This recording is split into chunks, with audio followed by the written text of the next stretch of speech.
Hello, Avila Advantage Microeconomics students. We are now in week 3. I want to say I really enjoyed the forum post from our past week on the Olympics and Brazil. So hopefully it will still be a good Olympics this summer, but it will be interesting to see how Brazil handles some of the issues that they're presented with this summer. So well, looking at week 3 now, we're already one quarter of the way done with the course. These courses do move very quickly, so just stay on top of things. You'll do okay. But if we look at what we have to do this week, participate in the forum discussion. I have an interesting discussion out there that I thought tied in well with consumer choice and elasticity and deals with the fakes industry. And again, why do people even buy fakes? There's probably various reasons. Some might just be that I want to maybe assume that I can look that I have value and wealth. Others may just think that it serves a purpose for them, but maybe in the long run, it might hurt other businesses, and it also impacts markets, and also impacts pricing. So I want you to read the article I put out there and post your thoughts and do a little bit of research on some of the questions that I ask out there. So with this week, you need to read chapters 5 and 6. We have elasticity, demand, and supply. Chapter 6, consumer choice, that I'll talk about here a little bit in both those topics. And you also have your first writing assignment. So you need to go out there and pick a company. I would suggest maybe a publicly traded company, because you can usually find more information on the publicly traded company, but it can be a smaller company too if you're fairly certain you can find the information to address your questions. So go back to look at the course guide, look at the questions, form the writing assignment, and make sure you get that submitted by Sunday. So relative to our chapters this week, in chapter 5 you deal with elasticity of supply and elasticity demand. A lot of times it's more of a focus on elasticity demand because that's what we're used to from a consumer's perspective, but supply kind of deals more from a business perspective. But let's talk about the consumer first. Obviously we think about the law of demand that we've looked at before. As prices go up, you expect quantity to go down. And as a manager, you're obviously concerned that if I raise my prices, and the law of demand says if I raise price, quantity may go down, the question is what's going to happen to total revenue? Because losing total revenue could impact profits, but if I can increase total revenue, that can increase my profits. So it begs the question whether my demand is elastic. That means it's very sensitive to price changes, and if I raise my prices a little bit, maybe a lot of customers stop coming, or that it's price inelastic. And a good example of price inelastic good would be gasoline. So if the price goes up tomorrow to $2.50, we're still going to buy it. Even though the price percentage-wise increased quite a bit, the quantity demanded is going to decrease ever so slightly. So that's considered like inelastic demand. But elastic, that usually means there's a lot of substitutes, people have a choice. So as a manager, you're going to be really cognizant about how you change price. So managers spend a lot of time and effort, and in courses beyond the basics of microeconomics, we look at there are econometric models that try to estimate the elasticity demand, usually in some type of linear regression analysis, to try to forecast what would happen if we did, say, raise the price of our telephone prices for wireless service. What would be the ripple effect and impact? Or if we lowered the price, could we gain more customers? And can we still make a profit? So those are just some examples. Supply side, you're also looking at, if somebody's willingness maybe to supply something to the market at various prices, and what is the steepness of this curve? If something's relatively flat, we call that elastic. If things relatively steep, we call that more inelastic. And you'll see those examples in the textbook too. And they have like extreme cases where it's perfectly inelastic, like it's going like this, or if it's perfectly elastic, kind of going like that. And we'll see that perfectly elastic demand in perfect competition. We explore that later in the course. One of the things they also go through is how they calculate this. I want to make sure to point out that they have 2 ways. The textbook primarily shows an approach we call an arc price elasticity, which is an average between the 2 points.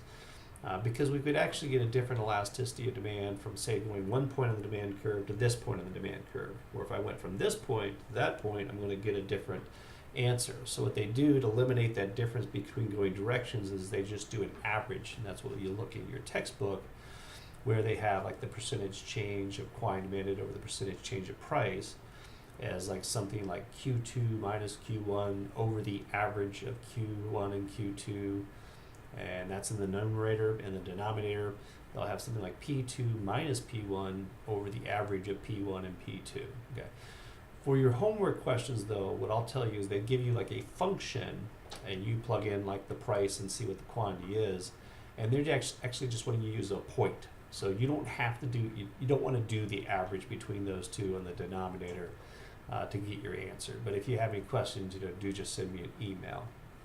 And with that, they're also going to talk about income elasticity of demand and cross-price elasticity of demand.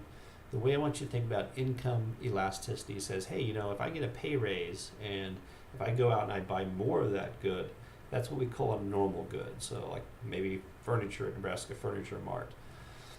If I get more income and I buy less of that good, that means it's considered like an inferior good. So my answer to the income elasticity would be negative. So that might be something that, it's an off generic brand name that maybe doesn't taste as good as the brand label.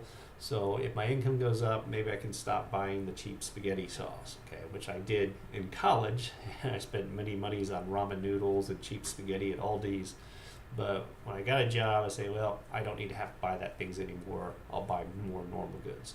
With cross-price elasticity demand, we're just asking the question whether this is a substitute good or a complementary good. If your answer is positive, we know that it's a substitute good. So say if the price of Lucky Charms goes up and you see the quantity demanded of Magic Puffs go up, that's a positive, so we know those two must be substitute goods. If the price of gasoline goes way up and the quantity demanded of SUVs goes down, well, that tells you that those two goods are complementary goods because they have that negative relationship. All right. With Chapter 6, I think this will tie in well with our discussion too. Economists, including myself, we tend to look at life as maybe three choices. You have the choice to work, you have the choice for leisure, and you have the choice for consumption. And in life, we're trying to balance those things out and do it the best way possible to maximize our level of utility. It's what our economists call like a level of happiness. And if you're making rational choices and thinking about where you're going to be at different points in your future, you really don't want to have this roller coaster cycle where you're kind of living good for a while and all of a sudden things don't go well, you're eating cat food or something like that. But you hope to balance it out, and you hope that you're making rational choices. And the theory here is that when I have a budget constraint, I'm trying to decide, how I want to spend my money to maximize my level of happiness. Ideally, if we're being rational, we should be really thinking through these things. And that's not all the case. None of us are perfect calculators that are always thinking about, if I now consume this shake at Sonic, this just impacted my retirement by this much, and I'm going to be less happier in the future.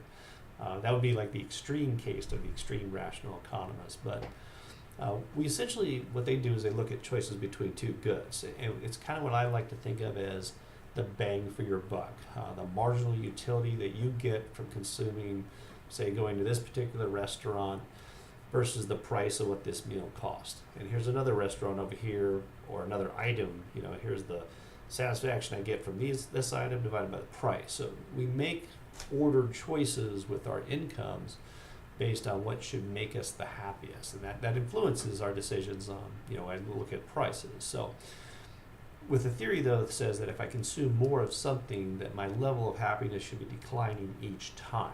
Okay, and that's called the diminishing marginal utility. So if I'm, if I said I had one shake and then I had a second shake and I get my third shake, I've had enough shakes. I'm ready to have a French fries or a hamburger or something else. So I start placing more value on that.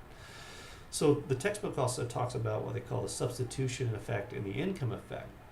So there are, one of the things you kind of think about right now with gasoline that's been really beneficial for at least consumers' perspective, where it used to be $4, well, now it's down to $2, and that's actually benefited people that they can go out and buy other goods now because it's become, in terms of price, because they have more money available now, because gasoline has gotten cheaper, they can go out and consume other goods. But I'll just use a basic example to demonstrate the substitution and income effect.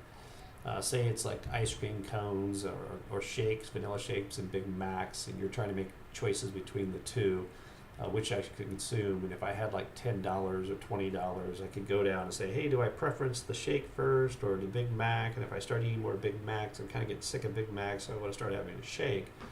well, you have to kind of assign almost this value utility to it. It's not something, it's hard to explicitly measure.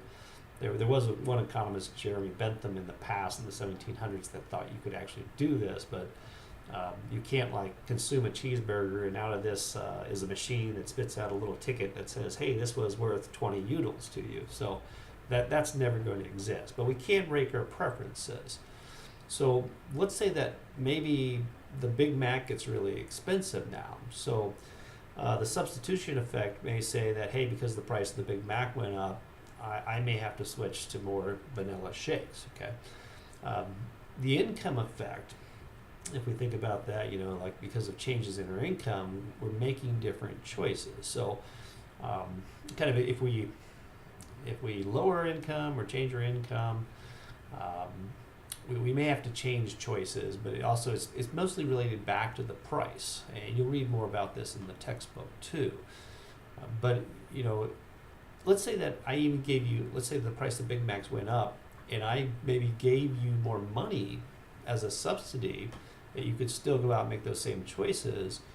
The substitution effect may dominate because I still have to go through those rankings of preference of choices, and how do I want to spend my money? So I think a substitution effect is that we substitute one good for another as the price goes up. Okay. The income effect is that we are somewhat poorer now if the price does go up, and we have to make different choices. Even our actual income has not changed; it's the prices that have changed. So, and the textbook also talks about these intertemporal choices that we have in life too. And one of the things I want you to reflect on taking this course, because it's something that economists study quite a bit of with the utility theory and level of happiness. Before you buy that next item, whether it's a vacation, going to a movie, a new piece of clothing, a fake purse perhaps, how is this really going to make me happy in the long run? And if you think about that, is this something that I'm going to buy and then I put on the shelf for the next 5 years and I never see it again? In my opinion, we should always be thinking about, how is this going to make me happy for the long run? And actually that kind of means, do we really need all this stuff too? So if you're kind of maximizing your level of happiness, you should be making rational choices that are going to benefit you in the long run. And if you do that, then you're going to have less stress because you're not building up debt and you're not worried about the next paycheck coming in, so you can start to build up your net worth and your savings. And the textbook kind of says that maybe a lot of Americans are not rational in this way, that if they really thought through in some of the purchases that they make, they would actually save more money to be prepared if something bad does happen. So, okay, well, I'm looking forward to reading your responses this week in the forum discussion, but if you do have any questions, do send me an email. I'll get back to you as soon as I can, usually with that day or the following day. But have a great week, and we'll talk to you online.